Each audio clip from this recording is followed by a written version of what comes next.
ሰላም ጤና ይስጥልን። የጊዮን ዜና መረጃዎችን እንሆ። ቴዎድሮስ እስከ ጎጃም፣ አሳምነው እስከ ሸዋ በጎጃም ምድር ሸበል በረንታ በሰሩት የቅንጅት ኦፕሬሽን ታላቅ ድል ተጎናጽፈዋል። ከባድ መሳሪያ ታጥቀው የገባው ጠላት ተቀጥቅጦ ፈርጥቷል። ዘመቻው ለየት የሚያደርገው በአዲሱ የፋኖ አደረጃጀት በሆነው አፋብን ዘመቻ መምሪያ ኃላፊ አርበኛ ባዩ አለባቸው መመራቱ ነው። የካቲት 30 ከሌሊቱ 10 ሰዓት በሸበል በረንታ አራጤና ቆጥቋጥ መድፍ ዙ 23 እና ሞርተሮችን ጨምሮ ከፍተኛ ቁጥር ያለውን ሰራዊት ይዞ በወገን ላይ ውጊያ የከፈተው ጠላት ሙሉ ቀንን ሙትና ቆስለኛውን ሲሰበስብ ውሏል። በጠላት 6ኛ እዝ ምክትል አዛዥ ጀነራል ለጋሮ የተመራውና ሰፊ ዝግጅት የተደረገበት የጠላት ማጥቃት በእነማይ ለምጨን አካባቢ በርካታ የመድፍ አረሮችን በመወርወር በሸበል በረንታ አራጤና ቁጥቋጥም ብዙ የመድፍና የሞርተር ቅንቡላዎችን በማስወንጨፍ የወገንን ይዞታ ለማስለቀቅ ያደረገው ጥረት አልተሳካም። የአፋብን አሳምነው እዝ አጼ ዘርዓ ያዕቆብ አንደኛ ኮርናዶ ክፍለ ጦር ቀኛዝማች ታገሱ ሻለቃና በፈቃዱ በላይ ክፍለ ጦር የአፋብን ቴዎድሮስ 64ኛ ክፍለ ጦር በጋራ የፈጸሙትን የመከላከልና የመልሶ ማጥቃት ውጊያ የአፋብን ዘመቻ መምሪያ ኃላፊ አርበኛ ባዩ አለባቸው በግንባር የመራው ሲሆን በጠላት በኩል 28 እግረኛ ሰራዊት ሲደመሰስ 13 ደግሞ ከባድ ቁስለኛ ሆኗል።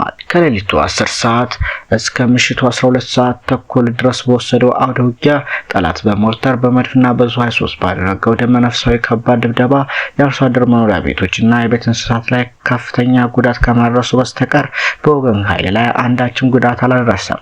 በመጨረሻም ጠላት በሰው ኃይልና በሜካናይዝድ ርብርብ ጨለማን ተገን በማድረግ አስከሬኑን ለቅሞ ወደ ቢቸና ከተማ ገብቷል። ይህ በእንዲህ እንዳለ የአማራ ፋኖ ብሔራዊ ንቅናቄ የደቡብ አማራ ቀጠና አሳምነው አጼ ዘርዓ ያዕቆብ አንደኛ ኮር የ7 ለ7 ክፍለ ጦር በኤፍራታ ግድም ወረዳ ባምቦ በርና በጣርማ በር ከማህበረሰቡ ጋር ሰፊ ውይይት አካሂደዋል።